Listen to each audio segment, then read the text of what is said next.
chapter subject is science, unit number 2, and chapter name is human nervous system.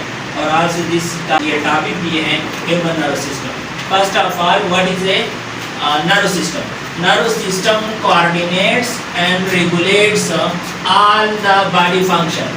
ठीक है, यानी nervous system जो हमारे साथ है इंसान की बॉडी में, वो हमारे बॉडी में जो एक्टिविटीज हो रहा है और जो फंक्शन हो रहे हैं वो सारा नर्वस सिस्टम की वजह से हो रहा है, वो कंट्रोल कर रहे हैं, ठीक है, वो रेगुलेट कर रहे हैं. अच्छा, the nervous system is made up of cells. ये नर्वस सिस्टम जो है वो सेल से बना है, ठीक है, और जो सेल से बना है इस सेल को हम कहते हैं न्यूरॉन. इस सेल को हम कहते हैं न्यूरॉन कहते हैं. अब ये न्यूरॉन जो है ना, वो फंक्शन क्या है इसका, what is the function of neuron?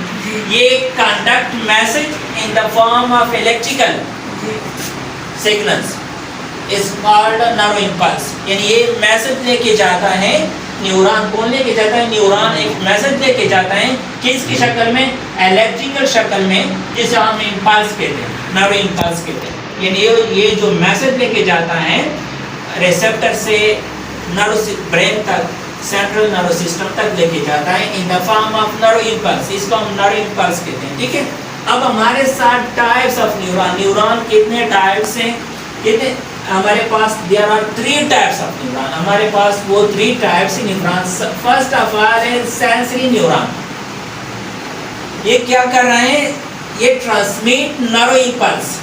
Nerve transmit लेके जाता है. नर्व इम्पल्स क्या? नर्व इम्पल्स का मतलब मैसेज, ठीक है. वो मैसेज लेके जाता है कहाँ से कहाँ तक? From receptor to central nerve system.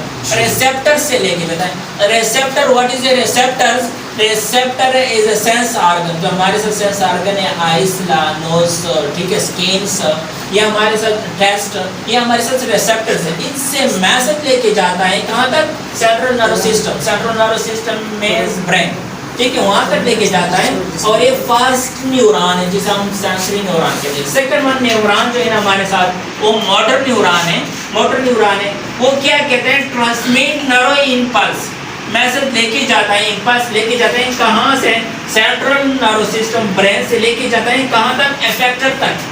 यानी इफेक्टर तक ब्रेन से मैसेज वापस लेके आता है कहाँ तक? इफेक्टर तक. इफेक्टर हमारे साथ क्या है? मसल्स है, हमारे साथ ग्लैंड्स है, हमारे साथ आर्गन है, ये हमारे साथ इफेक्टर है, ठीक है. तो वो मैसेज लेके चला गया, ठीक है. हमारा टेस्ट जो है ना यहाँ पे टांग जो है ना, वहाँ से मैसेज चला गया, ठीक है. हमने कोई चीज़ जो है ना वो टेस्ट कर दिया, फिर मैसेज चला गया सेंसरी न्यूरॉन में, ब्रेन सिस्टम में वापस आ जाते हैं मोटर न्यूरॉन में. और मोटर न्यूरॉन को जो है ना, वो आर्गन को, जो हमारे टांग को, वो कह देता है कि ये इस तरह जाएगा, यानी रिस्पांस दे देता है, ठीक है.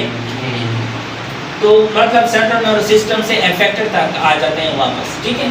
अच्छा, सेकंड थर्ड वन जो हमारे साथ न्यूरॉन है, वो है एंटर न्यूरॉन. एंटर क्या कर रहे हैं? Sensory transmit nerve impulse. कहाँ से? From narrow sensory nerve system to motor neuron. यानी ये सेंसर न्यूरॉन से मैसेज लेके जाता है कहाँ तक? मोटर न्यूरॉन तक. ये सेंसरी न्यूरॉन, यानी इस सेंसरी न्यूरॉन से मैसेज लेके आता है मोटर न्यूरॉन. यानी ये इन दोनों न्यूरॉन के बीच में ये होता है, इसलिए हम इसको कहते हैं एंटर न्यूरॉन, ठीक है. और ये सेंसर न्यूरॉन से मैसेज लेके आता है मोटर न्यूरॉन तक, ठीक है.